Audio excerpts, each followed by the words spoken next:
Speaker, আপনাকে অসংখ্য ধন্যবাদ। একটা অক্ষরের একটা শব্দ মা, তামাম পৃথিবীর মধুগুলো সেখানে জড়ানো।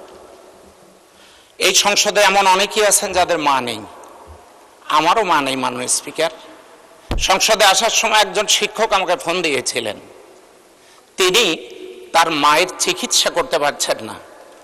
আমার প্রশ্ন হলো, সরকারি চাকরিজীবীদের প্রত্যেক মাসেই যদি 1-2 তারিখের মধ্যে বেতনের প্রয়োজন হয় আমরা দিয়ে থাকি, ঈদ চলে গেল, আজ মাসের 16 তারিখ। মাননীয় স্পিকার, মাদ্রাসার কোনো শিক্ষককে বেতন দেওয়া হয় নাই। মে মাসের বেতনটা এখনো পর্যন্ত তারা পায় নাই।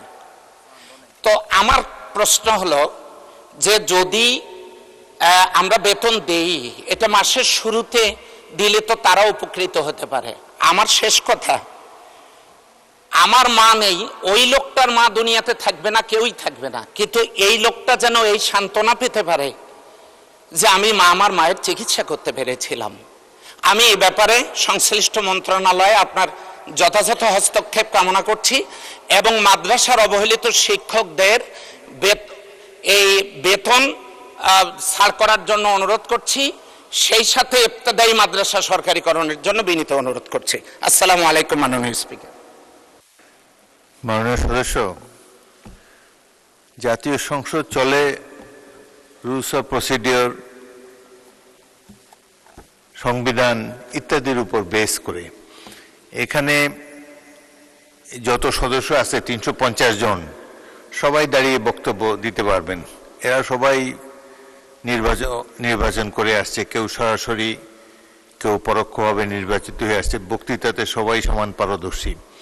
আর সমস্যা তো অন্তহীন বাংলাদেশের।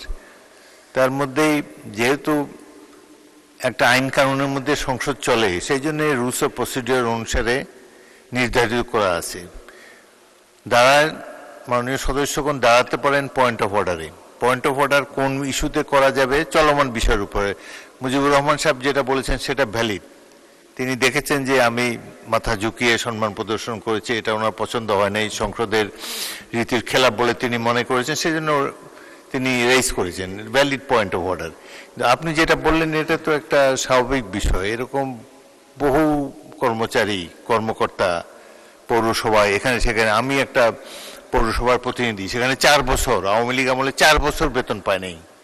4টা বছর পৌরসভার কর্মচারীরা বিনা পয়সায় কাজ করে যাচ্ছে। সুতরাং দুঃখ দুর্দশা ভরা বাংলাদেশ। তার মধ্যে আপনি একটা তুলেছেন, ভালো, আপনার আই অ্যাডমায়ার ইউর সেন্টিমেন্ট, আপনি গরিব কর্মচারীদের জন্য, শিক্ষকদের জন্য আপনি প্রশ্ন তুলেছেন। বাট সব কিছুর একটা টাইম আছে। সাধারণত টাইম হয় প্রশ্নকাল শেষ হলে, তারপরে প্রশ্নকাল শেষ হওয়ার অব্যবহিত পরে আপনার দাঁড়াবেন। আমিও আগেও বলেছি, তখন হলো পয়েন্ট অফ অর্ডার রেইজ করার সময়। তারপরেও যখন বাজেট অধিবেশন চলে, এই সময় পয়েন্ট অফ অর্ডার সাধারণত দেওয়া হয় না, কারণ দীর্ঘ সময় বক্তব্য রাখতে হয়, এটা গুরুত্বপূর্ণ অধিবেশন।